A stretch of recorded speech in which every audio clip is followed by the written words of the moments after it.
اپنے خدا کے ساتھ ربط میں وہ مقام حاصل کیا ہے، رابطہ حاصل کیا ہے، وہ تو تسلسل میرا قائم ہوا ہے جس کے لیے مجھے خلق کیا گیا، جس کے لیے مجھے پروردگار عالم نے زندگی دے کر اپنی عبادات کے لیے راغب کیا، اور 1,24,000 نے مجھے یہی تربیت دی کہ آجا پلٹا اپنے رب کی طرف، یہی وہ تجھے کہہ رہا ہے، تب آئے گا جب تو اس دنیا میں بھی اپنے آپ کو منسلک رکھے گا۔ میں نے اس کی بہت مثالیں آپ کے حضور میں پہلے عرض کی ہوئی ہیں، اور وہ آپ کے ذہن میں ضرور ہونی چاہیے۔ اگر آپ فکر و تحقیق کے اس سلسلے کو ملاحظہ فرماتے ہیں جس میں سے آپ کو بہت کچھ زندگی کی آگاہی مل سکتی ہے، تو آپ کو وہ یاد ہوگا کہ ہمارے پروردگار عالم نے جو ہمیں عطا کیا ہے، اس کے لیے ہم جس سلسلے کو لے کر آگے چل رہے ہیں، اس سلسلے میں کتنی تقویت اور کتنا قرب اور کتنی ہمارے لیے فہم و ادراک کی منزل ہے کہ ہم اس کو جانتے ہوئے پا کے اس منزل تک جاتے ہیں جہاں ہم اس زندگی میں بھی خوش ہو جاتے ہیں، اور ہماری آخرت کی جو زندگی جس کا ہم شور کرتے رہتے ہیں، آخرت جب ہمیں اس کا پتہ ہی نہیں، جب ہمیں اس کو سائنٹیفکلی اس کی یقین دہانی ہمارے ذہنوں میں نہیں ہے، کیونکہ اب زمانہ وہ ہے جو ہر چیز کو دیکھ کر ایکسپیریمنٹ کر کے یقین کی منزل پر آتا ہے، جب وہ عجائبات دیکھتے ہیں تب اس کو سمجھ میں آتا ہے۔ تو اب انسان دیکھ تو رہا ہے کہ یہ سائنس یہ ترقی کہاں کرتی ہوئی جا رہی ہے، اور سب سے بڑی جہالت ہمارے ہاں یہ ہے، میں ہمارے ہاں پورا تو نہیں کہوں گی، کچھ ایسے جو بدقسمتی سے ہمیں راستہ دکھانے کے لیے ہم نے معین کیے ہیں اپنے میں سے ہی، جو چند کتابیں پڑھنے کے بعد ہمیں راستہ دکھانے کے اپنے آپ کو با اختیار شخصیت سمجھتے ہیں، ان کو ہم نے دنیا کے سلسلے سے جب دور رکھا یا انہوں نے خود کو رکھا تو انہوں نے ہر چیز کو ممنوع قرار دے دیا، سائنس کو ممنوع قرار دے دیا، حالانکہ سائنس اپنے پاس سے کچھ نہیں لیتی، پروردگار عالم کی ہدایتوں اور آثار اور کتابوں میں جو اشارے ملے ہیں انہی کو مد نظر رکھتے ہوئے وہ اس تحقیق میں جاتا ہے۔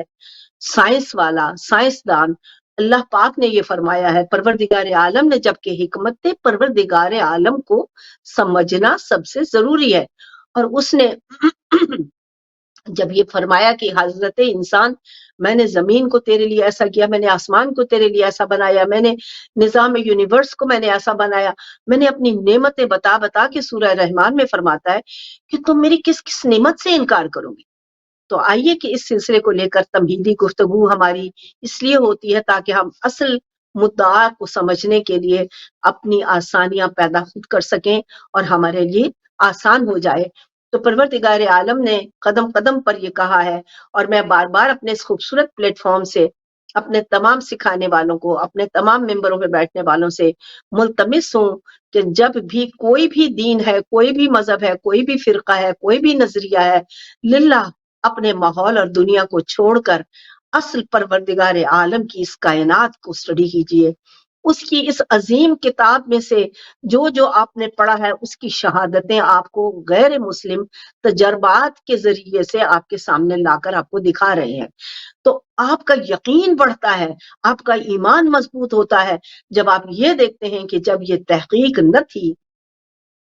تب میرے خدا نے ایک ایک بات مجھے سمجھائی اور اشارہ کیا، لیکن یہ میری بدقسمتی کہ میں نے اس پہ غور نہیں کیا، میں نے تدبر نہیں کیا جو میرا خدا مانگ رہا تھا، میں نے فکر نہیں کی، میں نے اس کو اپنا بس وہی لفظ رٹے رٹائے کو اپنا آخری سلسلہ سمجھا، اور اسی سلسلے کو میں نے اپنے لیے قائم و دائم قرار دے دیا کہ یہی میرا اصل ہے اور یہی میری زندگی ہے۔ تو پروردگار عالم نے جس چیز کی طرف ہمیں راغب فرمایا ہے وہ ہی ہے کہ ہم غور و فکر اور تدبر کریں تاکہ ہم اپنے پروردگار عالم تک رسائی حاصل کر سکیں۔ تو میرے عزیزو، آؤ کے حکمت پروردگار کو سمجھنے کے لیے کائنات کے ان اصولوں کو، کائنات کے ان سلسلوں کو، کائنات کی اس ترتیب کو سمجھیں جس سے ہمیں حکمت پروردگار اس طرح سمجھ میں آ جائے کہ ہمیں ولادت تولد رسالت ماب ہے اور تولد امام جعفر صادق ہے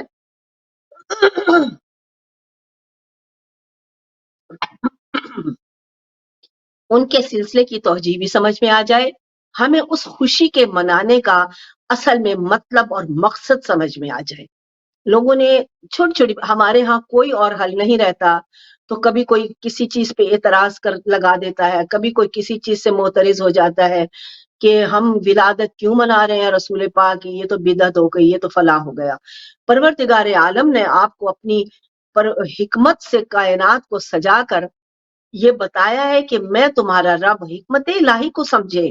میں تمہارا رب، میں نے اس میں تمہیں کائنات میں ایک زندگی دی، تمہارے اندر خوشی اور غم کی وہ جو انوائرمنٹ ہے، جو احساس کی قوت ہے،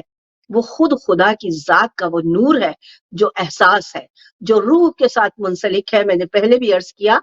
کہ بدن کو تکلیف نہیں ہوتی ہے، بدن احساس شدت میں،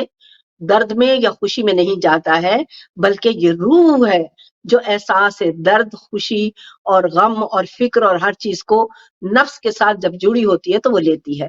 جیسے ہی ان دونوں کو سلا دیا جاتا ہے، آپ کے بدن کے ساتھ کچھ بھی ہو جائے، آپ کو کچھ پتا نہیں ہوتا، اور وہ احساس جو خوشی کا، درد کا، شدت کا، کسی بھی سلسلے کا، وہ مختلف انوائرمنٹ ہے، مختلف انوار کی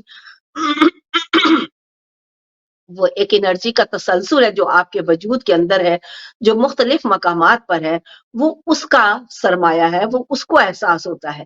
آپ جب اپنے آپ کو کسی بھی خوشی میں پاتے ہیں تو کہتے ہیں روح خوش ہو گئی، یعنی کہ وہ احساس اس کی دولت تھی۔ آپ یہ نہیں کہتے کہ میرا بدن خوش ہو گیا، آپ ہم یہ کہتے ہیں میرا دل خوش ہو گیا، میری روح خوش ہو گئی، میں مسرور ہو گیا، میری روح مسرور ہوئی، میرا دل راضی ہو گیا۔ آپ نے یہ کبھی نہیں کہا کہ میرا بدن راضی ہو گیا، میرا ہاتھ راضی ہو گیا، میرا منہ راضی ہو گیا، یا کوئی آپ اعضائے بدن کو نہیں پکارتے ہیں، بلکہ اپنی روح اور قلب سے رجوع کرتے ہیں۔ تو احساس کی ساری قیمت آپ کے روح اور بدن کے ساتھ ہے۔ تو پروردگار عالم نے آپ کو اس میں جو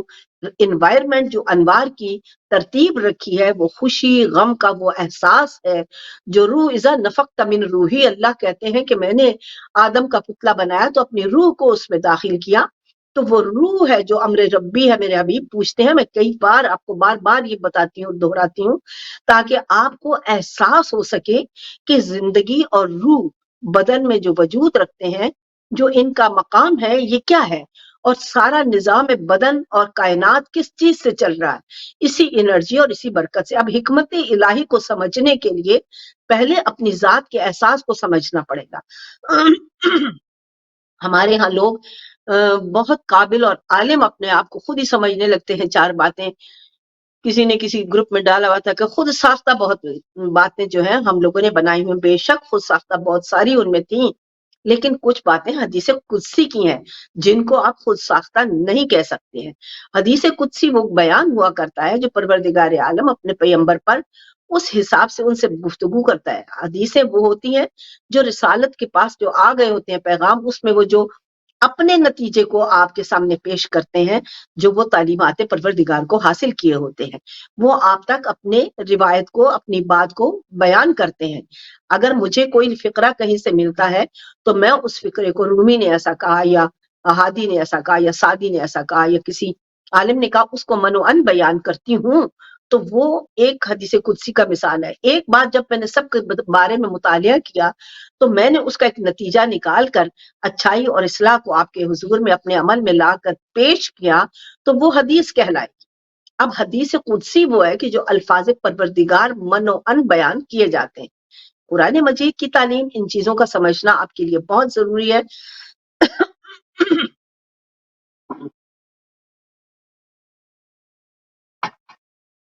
تاکہ آپ تدبر، ادراک و فہم کی اس منزل پر فائز ہو سکے جہاں سے آپ کو اس زندگی کی اصل حقیقت اور حکمت الہی جو کائنات میں رائج ہے اس کو سمجھنے کے آپ اہل ہو سکیں۔ جب اس کے اہل ہوں گے، آپ کی ذات کے اندر ایک روشنی بلند ہونے لگی، یہ خود آپ کی ذات کے اندر موجود ہے۔ جب آپ تمسک رکھتے ہیں، مجھے لوگ بہت کہتے ہیں ہمیں روحانیت سکھائیے، جب ان کو کہا جاتا ہے کہ اپنی ذات کا شعور حاصل کیجئے، ذات کے اندر اپنے آپ کو منسلک کیجئے، تو کہتے ہیں وہاں کچھ بھی نہیں ہے، ہمیں تو کچھ نہیں ملتا ہے۔ وہ کیسے آئے؟ وہ آئے گا اسی طرح، یہ آپ کے اس خوبصورت پروگرام کے چینل سے میں پوری اپنی عوام الناس کو پیغام دینا چاہتی ہوں کہ وہ تبھی آئے گا جب آپ اپنی ذات سے تمسک کرو گے، چاہو گے، خود کو اس طرف جد و جہد میں لے کر آؤ گے تو توفیق الہی آپ پر نازل ہونے لگے گی، تو آپ کی ذات کے اندر کے انوار خود بخود بیدار ہونے لگے گے، ان کو کرنٹ ملنے لگے گا، ان کو وہ بجلی جو آپ اپنے موبائل کے ختم ہو جانے کے بعد چارجر سے لگا کے دیتے ہیں، اس انرجی کے ساتھ جب آپ کی قوت کا اس ڈیوائس کے ساتھ تعلق ہو جاتا ہے تو وہ خود بخود بھرنے اور اس قابل ہو جاتا ہے کہ آپ کو کائنات کی ہر چیز کو آپ کے سامنے لا کر رکھ دے۔ آپ کے سامنے اتنی خوبصورت وہ یہ ترکیبیں موجود ہیں جو قدرت نے آپ کو دی، اور کہا کہ کوئی بھی چیز جو میں نے کائنات میں یہاں پہ تمہیں دی ہے یا بتایا ہے نہیں ہے کہ جس کو میں نے کائنات میں نہ رکھا ہو اور تمہارے سامنے دکھایا اور حاضر نہ کیا ہو۔ تو میرے عزیزوں، اپنے پروردگار عالم کی اس کائنات کے ایک ایک پہلوؤں کو اپنے ان سلسلوں سے پہچانیے۔ سائنس کو برا مت کہیے، سائنس سے سیکھیے، تاکہ آپ کو اپنے وہ تجربے جو آپ کی کتاب سے لے کر انہوں نے کیے ہیں، جس حد تک کیے، اگر کبھی وہ ناکام ہو جاتے ہیں تو کچھ نہ کچھ تسلسل کو وہاں تک جب لے کے آتے ہیں تو اس سلسلے کو دیکھ کر آپ اپنے قرآن مجید کے سلسلے سے اس کی تکمیل اس طرح کیجئے جیسے کہ ہمیں خود کتاب خدا بتا رہی ہے، ہمیں حکمت پروردگار سمجھا رہی ہے۔ خدائے بزرگ و برتر نے کوئی چیز ہم سے چھپا کے نہیں رکھی ہے۔ ہماری بدقسمتی ہے کہ ہم مسلمان صرف کلمہ پڑھ کے اچھلنے لگتے ہیں، جمپ لگانے لگتے ہیں کہ ہم نے کلمہ پڑھ لیا، جنت ہمارے باپ کی جاگیر ہو گئی، ہم نے جنت میں جانا۔ وہ جیسے ہمیں پچھلے دنوں ایک ویڈیو ملتی رہی کہ کسی اسکول میں کسی ہندوستان کے اسکول میں ٹیچر نے کسی بچے سے پوچھا، تو چاند کے سلسلے پہ اس نے اس کے مشرق شمال و جنوب کے اطراف اور انرجی کی قوت کے سلسلے کو واضح کیا، تو وہ حیران ہو گئی کہ ماشاءاللہ آپ کو کس طرح وہاں تک کبھی اتنا علم حاصل ہے۔ تو ساتھ میں پاکستانی بچے کا وہ جواب ملا کہ کوئی بات نہیں، جہاں مرضی جو مرضی کرنے جانا تو ہم نہیں جنت میں تو جہنم میں جائیں گے۔ جب تک ہمارے ذہنوں میں یہ ان بچوں کو کس نے سکھایا؟ ہمارے استادوں نے، ہمارے ماں باپ نے، ہمارے ماحول نے۔ حالانکہ یہ سراسر ظلم اور جھوٹ ہے، کیونکہ پروردگار عالم محقق مانگ رہا ہے، پروردگار عالم مدبر مانگ رہا ہے، پروردگار عالم اپنی حکمت الہی کے اس پورے کائنات کے سلسلے میں آشکار کرنے کے لیے آپ سے تحقیق کی طلب کر رہا ہے، محنت کی طلب کر رہا ہے۔ اٹھو، اس نے تو بنایا، اس کو تو پتا ہے۔ وہ آپ کے اندر جب اپنی ذات کی صفات کے تجربے کرتا ہے تو حضرت انسان کو زیرو پہ چھوڑ دیتا ہے۔ آپ قوت ارتقا پنپتے ہیں، منزل ارتقا میں اس مقام تک پہنچتے ہیں جہاں آپ کائنات کو دریافت کرتے ہیں۔ بچہ چھوٹا سا اسکول میں جاتا ہے سیکھنے کے لیے، کیا خدا اس کو جب ہر چیز دے کر بولنا سکھا دیتا ہے، سب چیزیں دے دیتا ہے، کھانا پینا پیدا ہی ہوتے اس کو معلوم ہوتا ہے، تو کیا اس کو یہ نہیں دے سکتا تھا کہ وہ ساری علم اور تعلیم لے کر آئے؟ لیکن صاحبان عقل و فکر کے لیے یہی استدلال ہے پروردگار عالم کی ترتیب کا کہ میں سب کچھ دیتا ہوں لیکن تم کو تاکید کرتا ہوں کہ اب تم میری صفات کو بروئے کار لانے کے لیے محنت کرو۔ جب ہم نہیں کرتے ہیں، رک جاتے ہیں، تو پروردگار عالم خاموشی سے ہمیں دیکھتے ہیں کہ ہم کتنی جد و جہد کر کے اٹھتے ہیں۔ اٹھنا، ہماری قوت، ہمارا جو عمل ہے وہ ہم کو اس طاقت کے ساتھ منسوب کرتا ہے کہ ہم اٹھ کر کھڑے ہو جاتے ہیں۔ اور اگر ہمارے پاس یہ نہیں، ذرا سا کسی کو سر درد، میں نے دیکھا ہوا عام کسی کو سر درد ہو جائے تو ہائے حال اور شور اور ہنگامہ کرتے ہوئے گولی کھا لو، یہ کھا لو، بڑھ چلاؤ۔ اس کو آپ ہمت سے کھڑے ہو کے اپنے دونوں کمپٹیوں کو دبائیے، اپنے خدا کے ساتھ اپنا تعلق منسلک کیجئے، چاہے وہ الفاظ جو قرآن مجید کے آپ کو یاد ہے، وہ چھوٹے چھوٹے سورہ آپ کو یاد ہے، وہ پڑھ کر پھونکیے، پانی پہ پھونکیے، پی لیجئے۔ پانی میں وہ نور انرجی ہے جو پروردگار عالم کی ذات نے اس میں اپنا متحرک فرمایا ہے، کیونکہ پانی کی اپنا کوئی ذاتی وجود نہیں ہے، وہ جس چیز میں ملتا ہے اسی میں ہو جاتا ہے۔ اس کی روانی اتنی شدید ہوتی ہے کہ وہ ہمیں ایک سفید یا سرمئی یا کسی رنگ میں وہ نظر آ جاتا ہے۔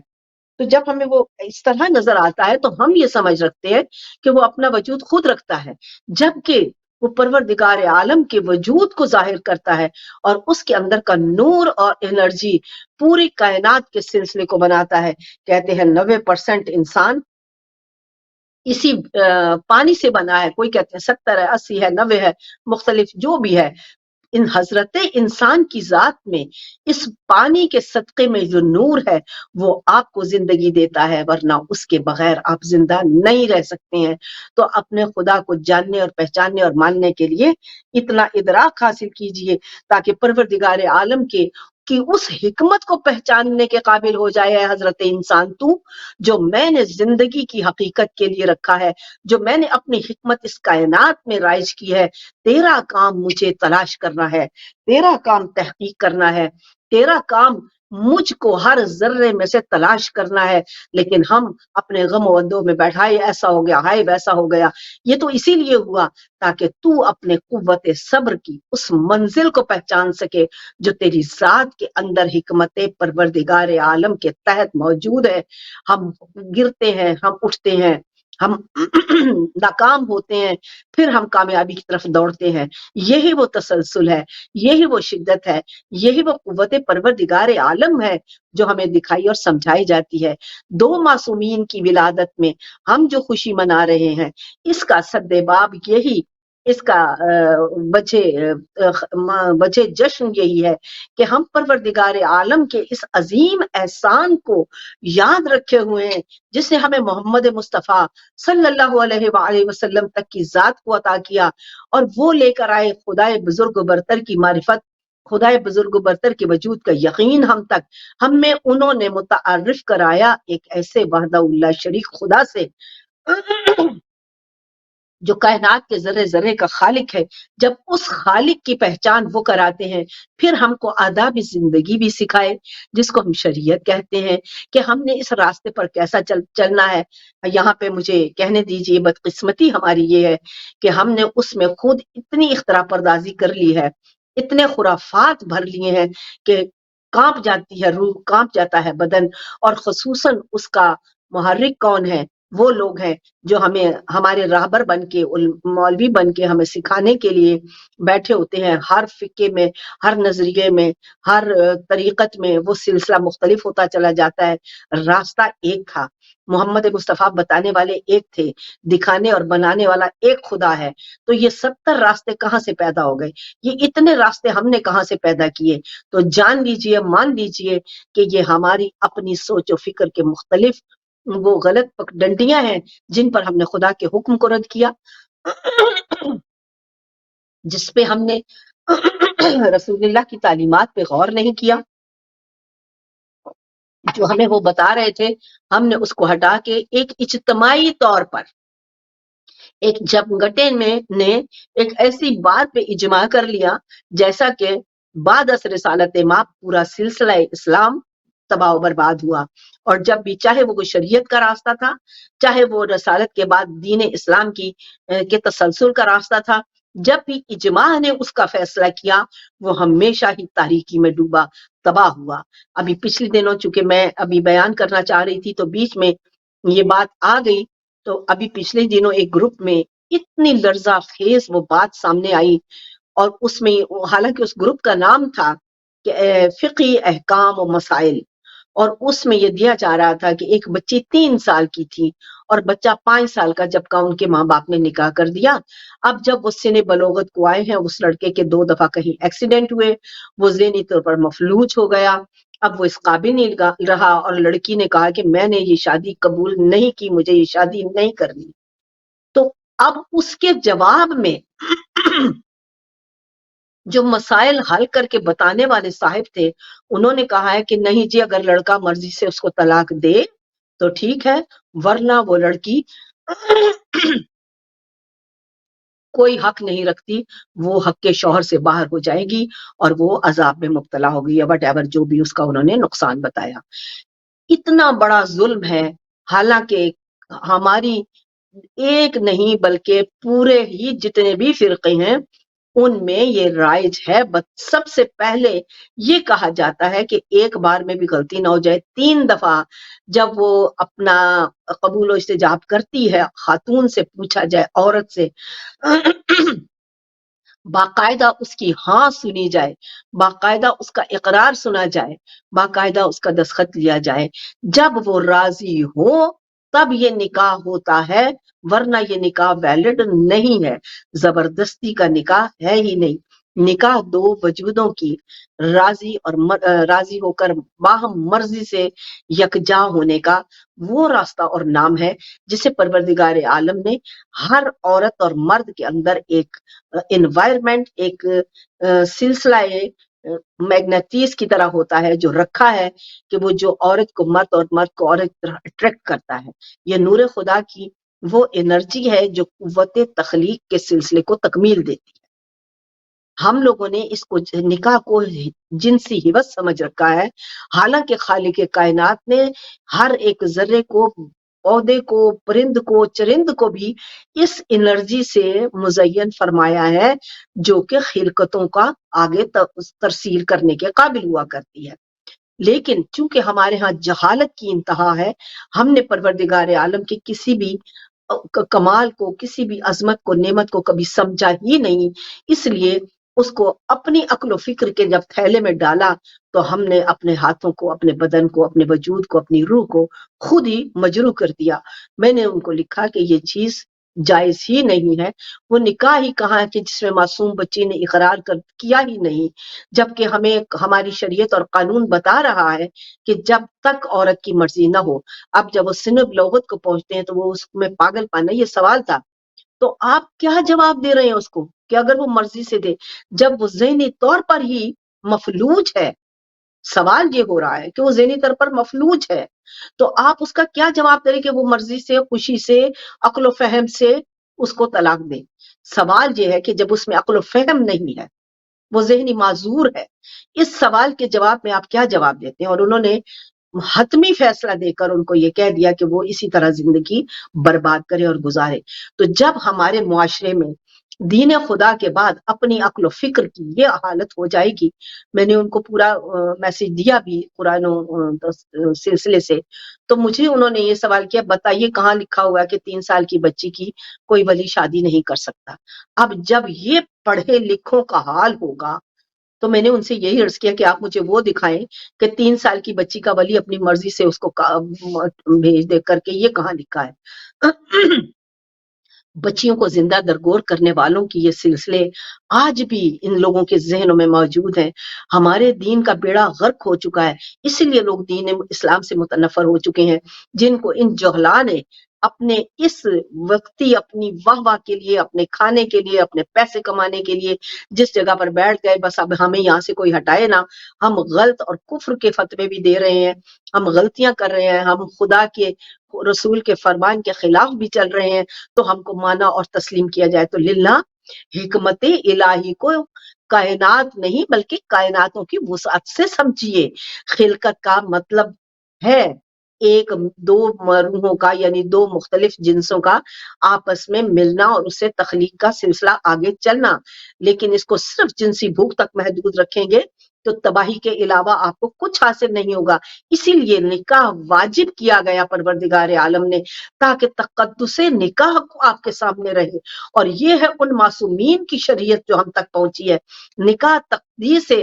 رسالت ماب اور پروردگار عالم کی ذات کا وہ ایک اعلیٰ تحفہ ہے کہ جس سے تقدس ذات قائم رہتا ہے. نکاح کے بغیر اس کو ناجائز و حرام اس لیے کیا گیا کہ تم اس کو جنسی ہوس میں مت سمجھو، بلکہ ایک مقدس تسلسل ہے خلقت کا جس کو پروردگار عالم نے ایک امانت کے طور پر کسی بھی انسان کے وجود میں ایک انرجی کی صورت میں قائم رکھا ہے. جب تم اس کے خلاف کھڑے ہو جاتے ہو تو تم اس کو نکاح کے مقدس اس تخلیقی سلسلے سے ہٹا کر ہوس کی اس انوائرمنٹ میں لے جاتے ہو جو ممنوع ہے.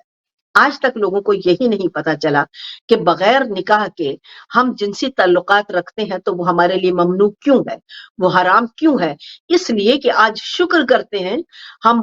جشن منا رہے ہیں اس عظیم ہستی کا کہ جس کو پروردگار عالم نے کائنات میں اتارا اور ہمیں یہ راستہ بتایا کہ تمہارے لیے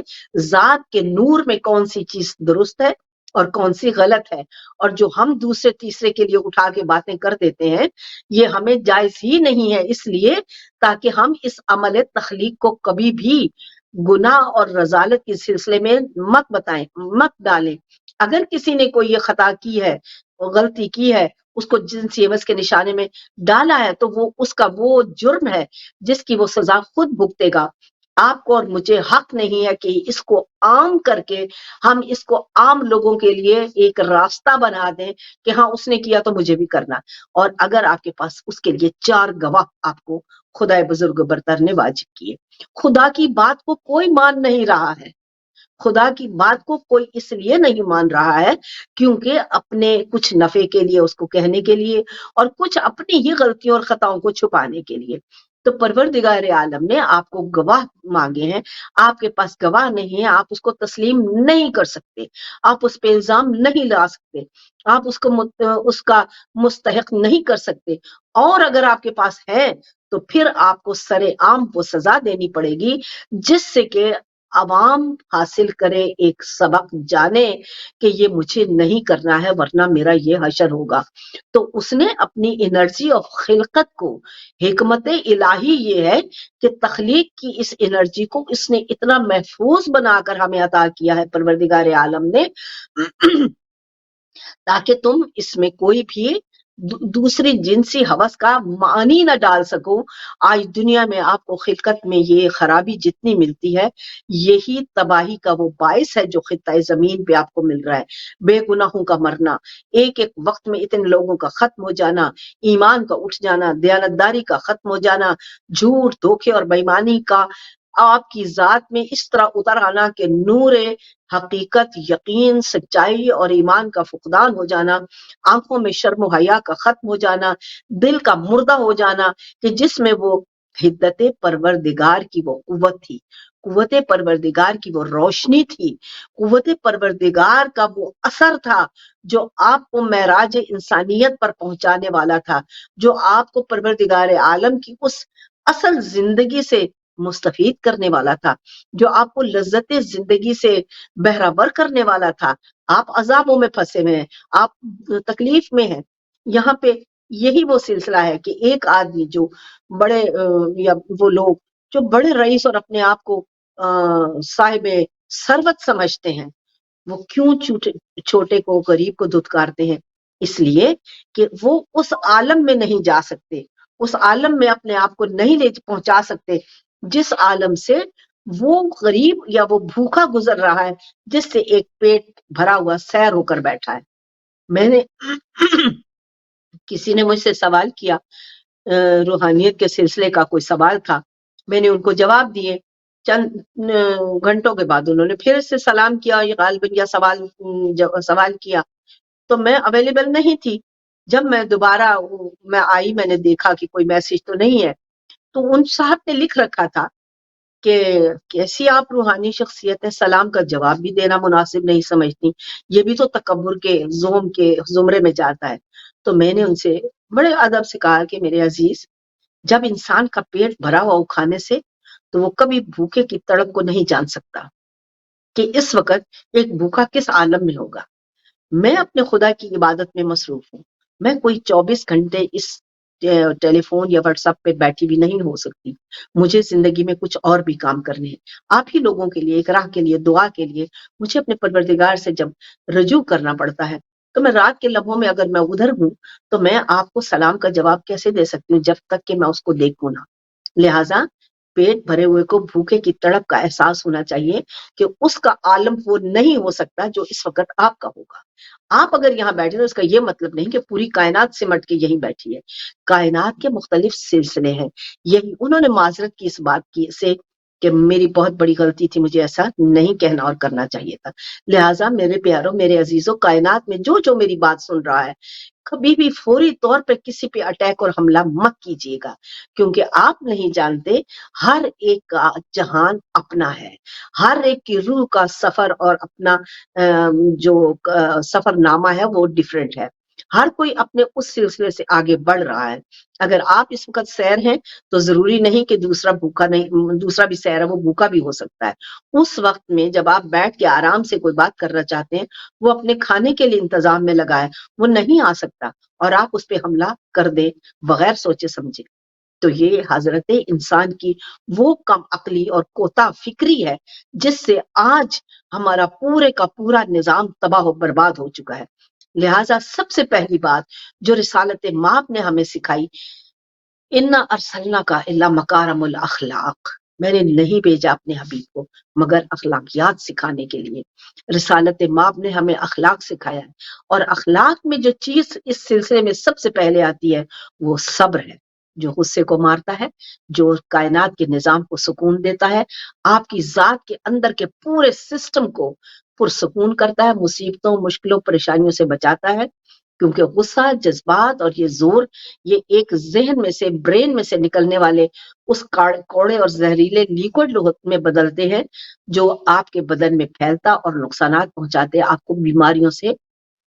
متاثر کرتا ہے۔ لہذا صبر، دیکھیے نا آپ کو سورہ عصر میں بھی یہی ہے کہ خسارے میں ہے یہ انسان، ماں سوائے لوگوں کے جنہوں نے، یہ دیکھیے یہاں پہ یہ نہیں کہ سارے انسان خسارے میں، ماں سوائے ان کے جو تقوی اختیار کرتے ہیں اور ایمان لاتے ہیں، اور سب سے پہلی ان کی صفت یہ ہوتی ہے تقوی اور عمل صالحہ میں کہ وہ حق صبر کرتے ہیں اور حق کی ترویج کرتے ہیں۔ اگر ہم اور آپ یہ دو باتیں ہی سیکھ لیں تو میرے عزیزوں اور پیاروں یقین کریں کہ آپ معراج انسانیت کی اس عظمت کو چھو لیں گے جس کے لیے آپ کو خلقت میں اتارا گیا ہے، آپ کو وجود میں ڈالا گیا ہے، پروردگار عالم کے نور کی طاقت دے کر اتارا گیا ہے۔ تو آج زمین کے اوپر ہم یہ خوشی اس مولود کی مناتے ہیں جس نے ہمیں شریعت دی، اور خوش قسمتی سے دیکھیے انہی ایام میں ہم دوسری ولادت اس کی منا رہے ہیں جس نے شریعت کو، ایک فقہ کو باقاعدہ اس طرح تحریری طور پر رائج کیا، جبکہ دیکھا گیا کہ دوسرے کچھ لوگ اپنی سوچ و فکر سے مختلف فقہ بنانے میں مصروف ہیں جن کا دین اسلام سے بہت زیادہ تضاد پیدا ہو رہا ہے۔ تو اس وقت رسول اللہ کے بیٹے نے پروردگار عالم کے پیغام کو اس طرح ہم تک پہنچایا جو کہ شریعت محمدی کہلائی، اور امام جعفر صادق نے، جن کے پاس باقاعدہ سٹوڈنٹ تھے اور جنہوں نے یہ دنیا میں اپنے علوم کو جو رسالت سے ان کو ودیت ہوئے تھے پھیلائے، آج کائنات میں یہ جو سلسلے جو یہاں تک موجود ہیں یہ امام جعفر صادق کی تعلیم ہے۔ ہومیوپیتھک ہے، بیماری کے علاج ہیں، ایلوپیتھی ہے، جڑی بوٹیاں ہیں، جو بھی علم ہے انسان کی ذات اور اس کا، وہ امام جعفر صادق علیہ الصلوۃ والسلام سے آگے بڑھا، ان کے شاگردوں نے آگے بڑھایا۔ تفصیل بہت لمبی ہو جائے گی، لہٰذا میں اصل مقصد کی طرف آگے آتی ہوں کہ اسی کو، نور کو ہر انسان اپنے، اور یہ بہت اہم نقطہ ہے آج کے ہمارے، ہم جا رہے ہیں قریب اپنے قریب ہے اختتام کی جائیں گے، تو میں یہ چیزیں وضاحت میں لانا چاہ رہی ہوں کہ آج جو ہمارے ہاں یہ نقطہ اٹھایا جاتا ہے کہ جی جو لوگ سالگرہ مناتے ہیں یہ کفر کرتے ہیں، یہ گناہ کرتے ہیں، یہ غلطیاں کرتے ہیں، اچھا، اور اس پہ فتوے بھی دیے جا چکے ہیں، یہ جی کافروں کا عمل ہے۔ کبھی ہم نے تدبر کیا کسی چیز میں؟ کبھی ہم نے فکر کی کسی بات کی؟ ہم نے نہیں کی۔ عیسائی آج تک وہ دن مناتے ہیں جو عیسیٰ علیہ السلام کی ولادت کا تھا۔ اتنا عجیب و غریب واقعہ جو کہ خطہ زمین کی تاریخ میں اپنی ذات کا واحد واقعہ، کہ ایسا رسول، ایسا نبی کہ جو بغیر باپ کے خلقت میں آتا ہے۔ آدم علیہ السلام کو تو ماں باپ کے بغیر پیدا کر کے زمین پہ اتارا، لیکن وہ لوگ کہتے ہیں کہ اس سے قبل چونکہ تھے نہیں، اب اس میں ایسے بھی حجتیں ہیں، ہاں ضرور ہے، لیکن چونکہ ہم تھے نہیں، اب ہمیں پتہ بھی نہیں، اور اس کے پہلے ہمیں تاریخ بھی نہیں ملتی، لہٰذا ہم اسی پہ یقین کر لیتے ہیں، اسی پہ ہم کنسیڈر کرتے ہیں۔ لیکن جناب عیسیٰ علیہ السلام کا واقعہ،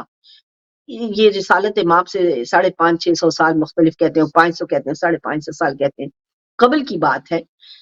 قبل رسالت مآب صلی اللہ علیہ وسلم۔ یہ وہ واقعہ ہوتا ہے جو نبوت کی عظمت کو، یقین و شہادت کی اس منزل پر لے کر جاتا ہے جہاں نبوت سے انکار ممکن نہیں رہتا۔ پروردگار عالم کی حکمتیں بہت اعلیٰ ہیں۔ آخری نبی کو اتارنے سے پہلے ایسا ایک نبی آپ کو دیا کہ جو بغیر باپ کے پیدا ہوتا ہے، اور پیدا ہوتے ہی جب وہ آتے ہیں لے کر، جناب مریم تشریف لاتی ہیں تو وہ پوچھتے ہیں کہ اے ہارون کی بہن، یہ تو نے کیا کیا؟ یہ ہارون تو نے کیا کیا؟ ہارون کی بہن تو نے کیا کیا کہ تو نے یہ بغیر باپ کے بچہ پیدا کر دیا؟ تو خود خاموشی کا خدا نے ان کو حکم دیا کہ خدا اپنے اس سے نہیں کر سکتا تھا کہ یقین کی، ان کے ذہنوں میں یقین کی وہ مادہ دے دیتا، یا ان کو وہ یقین کا ترتیب سمجھ میں آ جاتی، لیکن نہیں،